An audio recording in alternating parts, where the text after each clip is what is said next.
ایک دن حضور گھر میں تشریف فرما تھے اور نیم داراز تھے، لیٹے ہوئے تھے، اور آپ کی مبارک پنڈلی سے کپڑا ہٹا ہوا تھا۔ مرد کا پردہ گھٹنوں سے لے کر کے ناف تک ہے۔ فاستاذن ابو بکر فاذن لہ، تو حضرت ابو بکر رضی اللہ تعالیٰ عنہ آئے، حضور نے کہا آ جائیے۔ وہو تلک الحال، اور آقا کریم اسی حالت میں بیٹھے ہوئے تھے۔ فتحدث، وہ بیٹھے اور حضور سے ہم کلام ہوئے۔ ثم استاذن عمر، پھر حضرت عمر آئے، انہوں نے اذن طلب کیا تو حضور نے کہا آ جائیے، اور حضور اسی حالت میں تشریف فرما رہے۔ فتحدث، وہ بھی بیٹھے اور گفتگو چلتی رہی۔ ثم استاذن عثمان، پھر حضرت عثمان کی آواز آئی، حضور میں اندر آ سکتا ہوں؟ فجلس رسول اللہ صلی اللہ علیہ وسلم، حضور سیدھے ہو کے بیٹھ گئے۔ وسوى ثيابه، اور جلدی جلدی اپنی پنڈلی کے اوپر کپڑا ڈال دیا۔ جب یہ لوگ چلے گئے، حضرت ابو بکر رضی اللہ تعالیٰ عنہ بھی، حضرت عثمان بھی، حضرت عمر رضی اللہ تعالیٰ عنہم چلے گئے۔ قالت عائشہ رضی اللہ تعالیٰ عنہ، حضرت عائشہ فرماتی ہیں میں نے کہا حضور ابو بکر آئے تو آپ بیٹھے رہے، جنبش نہیں کی، کپڑا سیدھا نہیں کیا۔ حضرت عمر آئے تو آپ اسی حالت میں رہے اور باتیں چلتی رہیں، لیکن جب عثمان آئے تو پھر آپ ایک دم اپنا کپڑا سیدھا کرنے لگے اور اٹھ کے بیٹھ گئے۔ تو سنو میرے حضور نے کیا جواب دیا۔ کہا میں اس سے حیا نہ کروں جس سے اللہ کے فرشتے بھی حیا کرتے ہیں۔ کتنا بد نصیب ہے جو حضرت عثمان غنی پہ زبان درازی کرتا ہے۔ یہ عثمان وہ ہیں جس سے اللہ کے فرشتے بھی حیا کرتے ہیں۔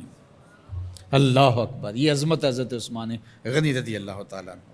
فرماتے ہیں حضرت مرہ بن قاب رضی اللہ تعالیٰ عنہ، حضور نے فتنوں کا ذکر کیا، فرماتے ہیں فمر رجل مقنع فی ثوب، ایک شخص گزرا اور اس نے اپنے سر کے اوپر چادر اوڑھی ہوئی تھی، وہ چادر سے اپنے چہرے کو ڈھانپا ہوا تھا۔ فرمایا جب فتنے ہوں گے اور بہت فتنے اتریں گے تو یہ شخص جو گزر رہا ہے، یہ چادر اوڑھے جا رہا ہے، یہ اس دن حق پہ ہوگا، یہ ہدایت پہ ہوگا۔ مرہ بن قاب کہتے ہیں میں دوڑا کہ میں دیکھوں یہ خوش نصیب کون ہے، تو جب نیڑے ہو کے دیکھا تو حضرت عثمان غنی رضی اللہ تعالیٰ، کیا تو میں نے حضرت عثمان غنی کے سر کو پکڑ کے حضور کی جانب ان کا رخ پھیرا۔ فقلت ھذا، میں نے کہا حضور یہ؟ کالا نام، کہا ہاں یہی۔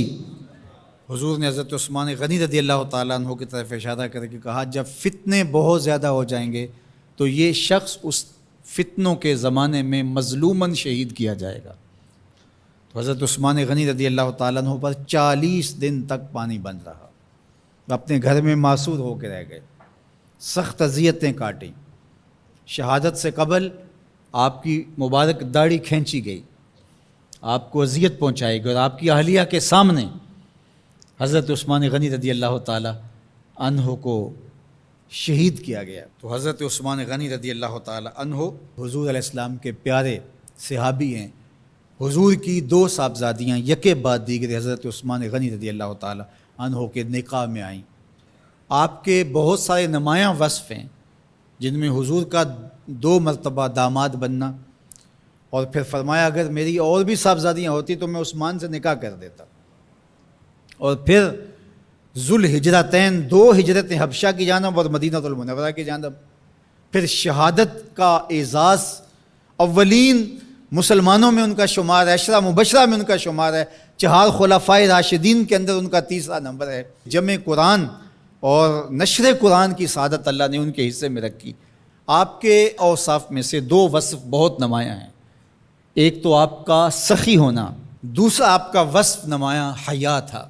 تو آج حضرت عثمان غنی رضی اللہ تعالیٰ عنہ کی ان صفتوں کو، حیا کو اپنے کلچر میں فروغ دینے کی ضرورت ہے، اپنی معاشرت میں فروغ دینے کی ضرورت ہے۔